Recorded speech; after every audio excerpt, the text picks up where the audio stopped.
세계와 중국 언론이 한국의 SLBM 잠수함을 칭송한 반면 미국과 러시아 대통령이 한국에 전례 없는 호의를 베풀자 일본은 깜짝 놀랐다. 현재 일본 국민들은 아베와 스가 총리의 잇따른 사토에서 보듯이 일본의 국력이 해가 갈수록 급격히 토하고 있는 반면에 한국은 오히려 이와 정반대로 국제무대에서 연일 위력적인 영향력을 과시하고 있다며 큰 탄식을 나타내고 있는 상황입니다.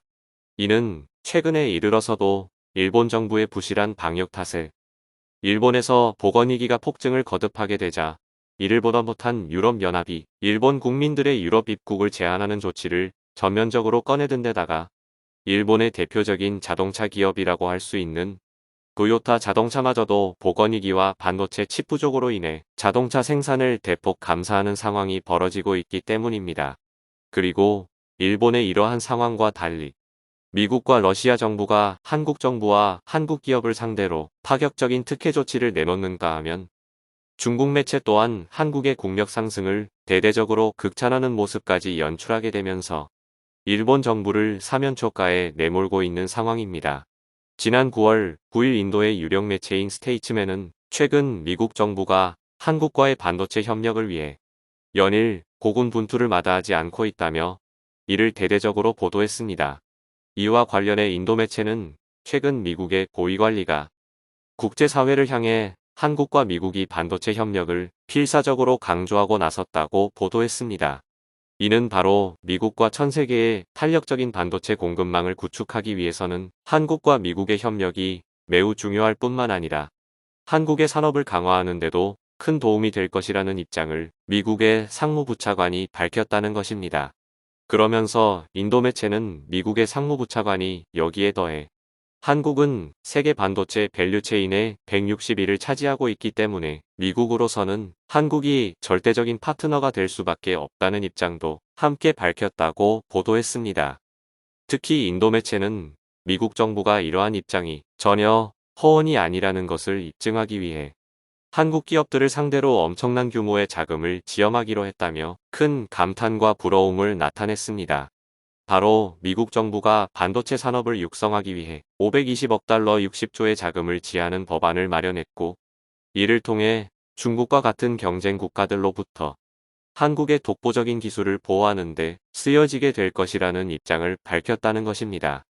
이는 결국 오늘날 첨예화되고 있는 미중 대립 구도에서 미국 정부가 세계 최고의 기술력을 가진 한국과의 협력을 통해 절대적 우위에 올라서려 한다는 사실을 국제사회에 적극적으로 알리고 나섰다는 점에서 우리에게 남다른 의미를 선사해주고 있는 것입니다.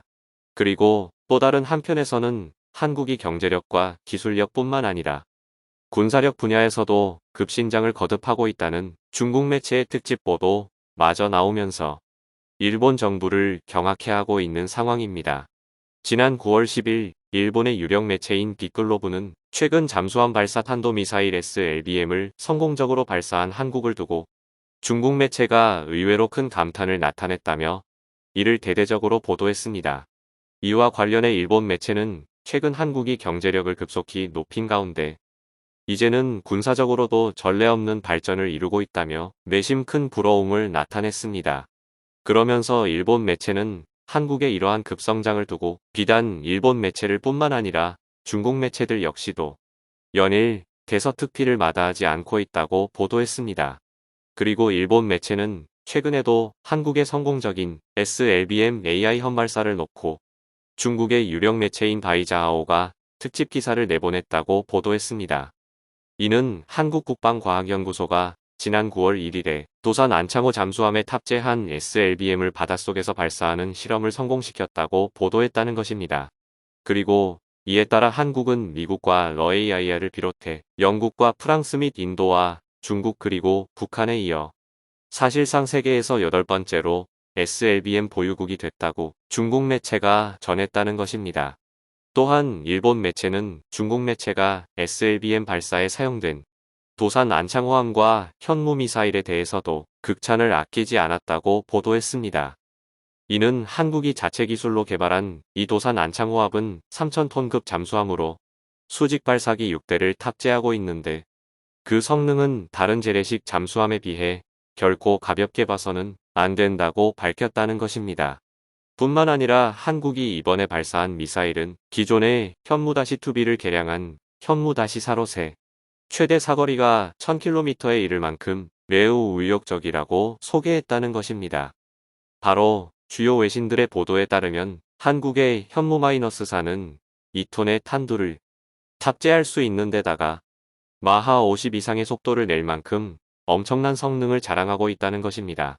더군다나 일본 매체는 중국 매체가 한국의 미사일 기술력에 대해서도 극찬을 마다하지 않았다며 LHA 2189 루리치 무엇보다 한국의 군사력 증강은 미국의 용인이 있어야 가능하지만 한국의 기술력을 감안했을 때 앞으로 이보다 더 강력한 탄도미사일을 개발하는 것도 그리 어렵지 않을 것이라고 예측했다는 것입니다. 특히 일본 매체는 이에 대한 위기감을 오히려 중국보다 일본이 더 크게 느끼고 있다는 사실을 중국 매체가 매우 적나라하게 지적했다며 큰 탄식을 나타냈습니다. 이는 성공적으로 진행된 한국의 이번 실험으로 인해 일본 전역이 미사일 사거리에 완전히 포함됐을 뿐만 아니라 비록 현재 한국과 일본 모두가 미국의 우방이지만 두 나라가 역사 문제로 충돌할 가능성이 항상 존재하고 있기 때문이라는 것입니다.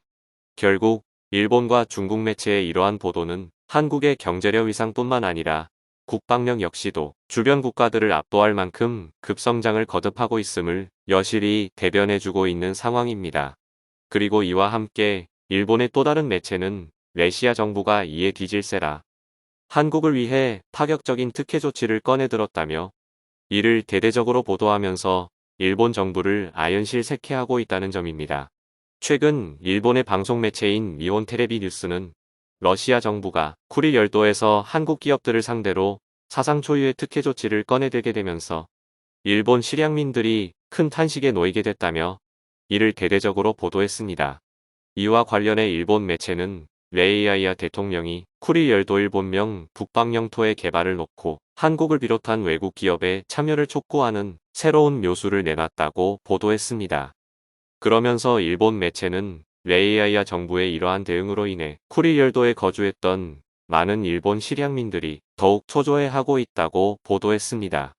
무엇보다 일본 매체는 러시아 대통령이 이달부터 쿠릴 열도 개발에 대한 새로운 정책을 내놓으므로 쿠릴 열도를 레이야이야 영토에 영구적으로 편입시키려 한다며 큰 탄식을 나타냈습니다. 그리고 일본 매체는 러시아 대통령이 이러한 정책을 통해 쿠릴 열도를 포함한 러시아 극동 지역을 아이아이아 태평양 지역에서 가장 경쟁력 있는 지역으로 만들겠다는 포부를 밝혔다. 당혹감을 감추지 못했습니다. 특히 일본 매체는 레이야이야 대통령이 이번에 발표한 대책은 이전보다 더 위력적인 내용을 담고 있다고 보도했습니다.